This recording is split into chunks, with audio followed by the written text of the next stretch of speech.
Hey everyone, welcome back. Today we're diving into something that, let's face it, touches every single one of our lives, every single day. Energy. We're going to be focusing specifically on fossil fuels, kind of unpacking some of the arguments that we see floating around out there. Sounds good. We found this really interesting YouTube video that we wanted to break down for you all. It's called The True Fossil Fuel Crisis from the Misesmedia channel. Yeah, this one was a really interesting take. It really kind of turns the usual story on its head. It does. It basically argues that the real crisis isn't necessarily about using fossil fuels, but maybe it's about trying to move away from them too quickly. Exactly. They kind of flip the script on the whole fossil fuel crisis thing. So how do they justify that argument? What's their reasoning there? Well, they start off by building this idea of what they call energy abundance. Their point is that, throughout history, what has really allowed human progress to flourish has been easy access to energy, to power all the things that make our lives better. It makes sense. I mean, when you think about it, our agriculture, our transportation, healthcare, all of it, it runs on energy. Right. And they argue that, especially in the last 100 years or so, fossil fuels have been the main source of that abundance that we've been enjoying. Okay, so what is it about fossil fuels specifically that makes them such a good fit for this energy abundance idea? So they lay out 4 key qualities that make fossil fuels so effective. They call them affordability, reliability, versatility, and scalability. Could break those down for me a little bit. Sure. So first, you've got affordability. Fossil fuels, generally speaking, are relatively cheap compared to people's incomes. This makes them accessible to a lot more people around the world. That makes sense. I mean, we all feel it when gas prices go up, but overall, it's still something that most people can afford. Right. Then there's reliability, meaning that we can pretty much count on fossil fuels to be there when we need them. You flip a switch, you get electricity, you need to fill up your car, there's gas at the station. It's consistent, right? It's not something that's like spotty or unreliable. Exactly. Then there's versatility. Fossil fuels can power a huge range of things. We're talking everything from cars and airplanes to factories to the device you're using to listen to this podcast right now. It's incredibly versatile. So we're not just talking about keeping the lights on. It's running all sorts of different technologies. Exactly. And the final quality is scalability. Basically, this means that fossil fuels are pretty easy to transport and store. You can ship oil and gas all over the world, build pipelines, set up storage facilities and all that. It's a global system. So it's like having this huge interconnected network that can deliver energy to pretty much anywhere it's needed. Precisely. And it's interesting because, you often hear that we're running out of fossil fuels, that the end is near and all that. But the video actually points out something kind of surprising. What's that? They say that the U.S. actually has more known oil reserves today than it did back in 1977. Whoa, wait a minute. Really? I mean, we've been using oil for so long. How is that even possible? Yeah. That's the point they're trying to make. They argue that technology has advanced so much, things like fracking and horizontal drilling, that we can now access oil reserves that were previously out of reach. So the idea that we're imminently running out of oil might be a bit of an exaggeration, at least for now. That's what this video is suggesting, yeah. But then that brings us back to their main argument, their whole idea of what the real fossil fuel crisis is. Okay, so if it's not about physically running out of fuel, then what is it? What's the problem they're highlighting? Their argument is that the real crisis is being created by the push to move away from fossil fuels, especially in developed countries like the US and Europe.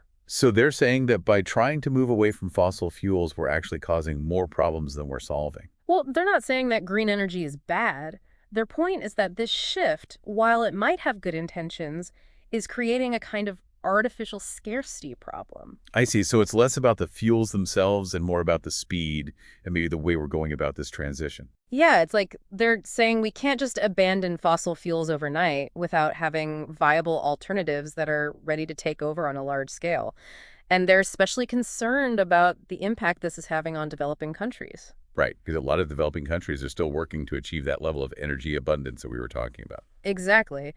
The video actually gives a pretty stark example. They talk about how energy rationing in some parts of Africa is actually limiting access to medical care. That's scary.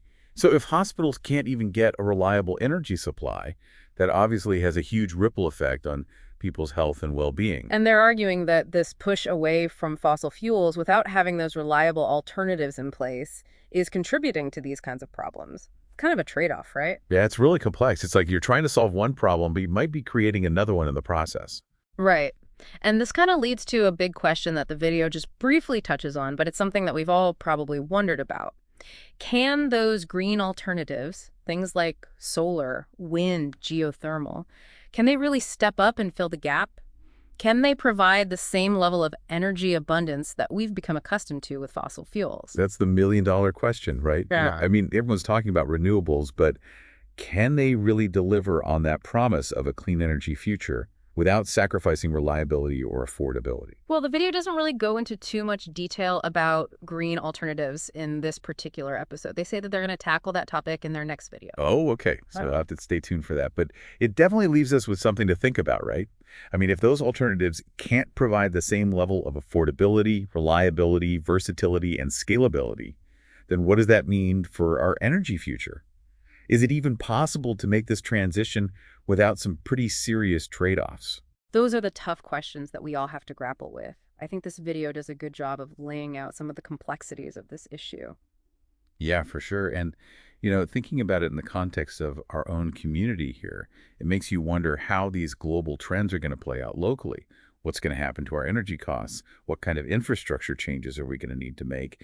And how can we make sure that everyone in our community has access to affordable, reliable energy, regardless of what the future holds? Those are all great points. It really underscores the need for us to be informed, engaged citizens. We need to understand these issues so we can participate in the conversations that are shaping our energy future, both locally and globally. We need to think about the impact this will have on our own community here in Deer Park, LaPorte, and Pasadena. Absolutely. So let's recap for a minute. What have we learned today? Well, we've explored the idea that fossil fuels have played a huge role in human progress, providing that energy abundance that allows us to live the way we do. We talked about those 4 key qualities that make fossil fuels so effective. They're affordability, reliability, versatility, and scalability. Right. And we learned that the idea of us running out of fossil fuels anytime soon might be a bit of an oversimplification. Yeah, and maybe the bigger concern is how we manage this transition to alternative energy sources in a way that doesn't create more problems than it solves. Especially for those who are still trying to gain access to that baseline level of energy abundance that many of us take for granted. And it all circles back to the big question. Can green alternatives really step up and provide the same level of energy abundance without those trade-offs that we talked about? Something to ponder as we all move forward, right? Definitely. And be sure to check out the next video from Misesmedia. They said they're going to dig deeper into green alternatives, so we'll have to see what they have to say about that. Absolutely. And for our listeners in Deer Park, LaPorte, and Pasadena, remember, you can support our work by visiting thinkandactlocally.com/donate. The link will be in the show notes. Thanks for listening, everybody. Catch you next time.